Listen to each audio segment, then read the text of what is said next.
Hello students! Today we're going to talk about something you have all probably wondered about while looking at the periodic table in your chemistry lab. I'm talking about its strange shape.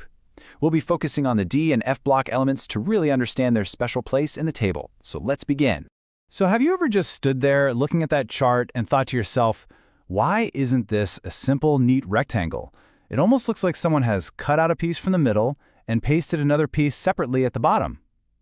It's a very good question, and today we are going to find the clear, simple answer. So, let's solve this puzzle together. The simple reason for this strange shape is that there are, you could say, hidden sections of elements that are actually inserted into the main structure. Understanding this is absolutely crucial to understanding their chemistry. Okay, to start, let's think about the periodic table in a totally new way. For a moment, I want you to stop seeing it as just a flat chart on a piece of paper. Instead, I want you to imagine it's a big building with its own special design and architecture. So, let's look at the basic layout of this building. On the far left, we have the S block elements. On the far right, you'll find the P block elements. Now the D block elements, well, they're squeezed right in between them, filling that big gap that you see in the middle of the table. Let's go back to our building idea.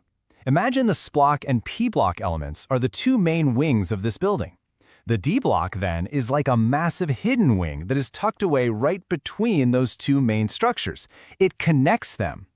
And what about the F block elements? The lanthanoids and actinoids? Well, if we continue with our building metaphor, they are like a secret basement. They're so distinct from the main structure that on almost every periodic table you will ever see, they are taken out completely and printed separately, right at the very bottom. Now, this building idea is a great start. But to make this concept truly unforgettable, to really fix it in your mind for your exams, let's use another, even more powerful analogy. I want you to picture a grand concert hall, a huge auditorium. The entire periodic table, every single element, can be understood as the seating chart for this hall. And where an element sits tells us everything we need to know about its properties. So, here is how the map of this hall works. The front rows, right near the stage, they are the S block. The middle and back sections, that's the P block. Now here is the crucial part. The D block elements are like extra rows of seats that have been inserted right into the middle of the hall. And the F block? Just think of it as the orchestra pit, separate and right down below the main stage. But why? Why go through all this trouble to create such a strange structure? Well, it is not at all random. This specific architecture was designed to solve a very, very important problem in chemistry. You see, this structure solves the huge puzzle of where to place over 40 different elements. If we didn't have the D and F blocks, the periodic table would have big illogical gaps. It just wouldn't make sense, which is exactly the problem Mendeleev faced with his early versions.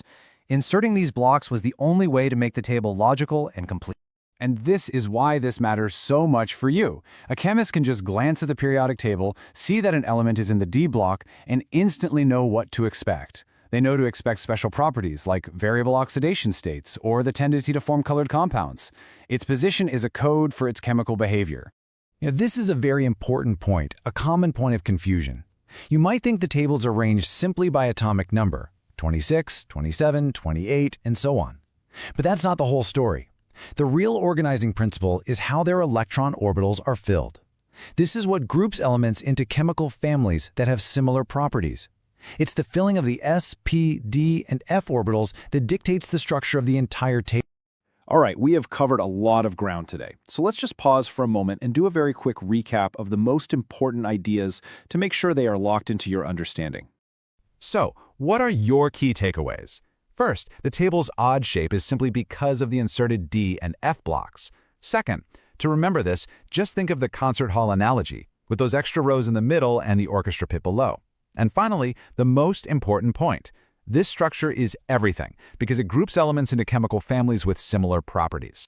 When you are studying, please just focus on these things. Remember the core idea of inserted blocks, hold on to one clear mental picture, like the concert hall, and know one reason why it all matters. If you can just remember that much, I promise you, this topic will feel much, much lighter in your exams. You can definitely do this. So, we have solved the puzzle of where these elements are located, but in science, every answer leads to a new, more interesting question. Now that we know where these elements are placed, we have to ask, What is it about their position that makes the chemistry of these hidden elements so very special? We will explore that question next time.